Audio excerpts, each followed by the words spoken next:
चित्तौड़गढ़ सांसद सीपी जोशी ने 2025-26 की अफीम नीति को सितंबर के प्रथम सप्ताह में घोषित करने का सुझाव दिया है। यह सुझाव उन्होंने वित्त मंत्रालय में वित्त राज्य मंत्री पंकज चौधरी की अध्यक्षता में वर्ष 2025-26 की नई अफीम नीति पर बुधवार को हुई बैठक में दिया। उन्होंने बैठक में कहा कि अफीम किसान हमारी अर्थव्यवस्था और परंपरा का अहम हिस्सा है, इसलिए अफीम नीति को भी इसी भावना से किसानों के हित में और अधिक पारदर्शी व व्यावहारिक बनाने की दिशा में लगातार काम हो रहा है। नई अफीम नीति को लेकर दिए ये सुझाव। सीपी जोशी ने नई अफीम नीति को सितंबर माह के प्रथम सप्ताह में ही घोषित करने का सुझाव दिया। उन्होंने कहा कि इससे किसानों को खेत तैयार करने का पर्याप्त समय मिल जाएगा।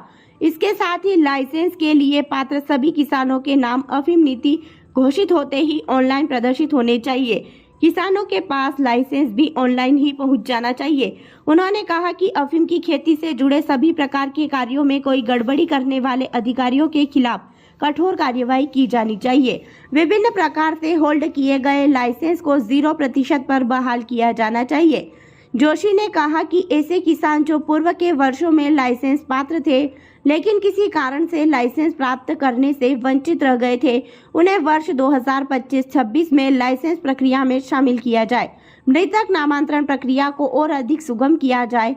उन्होंने सुझाव दिया कि अफीम लाइसेंस वितरण व तौल प्रक्रिया की तारीख को 15 दिवस पूर्व ही ऑनलाइन कर दिया जाए, जिससे किसान घर से ऑनलाइन तारीख देख सके और अनियमितताओं पर अंकुश लगाया जा सके। सभी किसानों को समान रूप से 10 तारीख के लाइसेंस जारी किए जाए।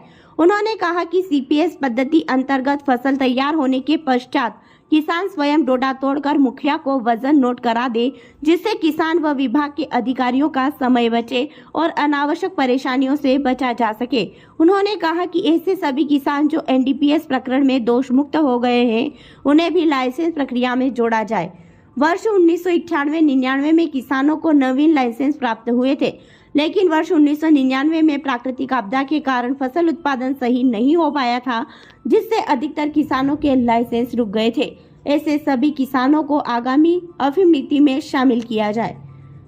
अफीम संबंधित खबरों की जानकारी के लिए देखते रहिए हमारे साथ MP7 न्यूज।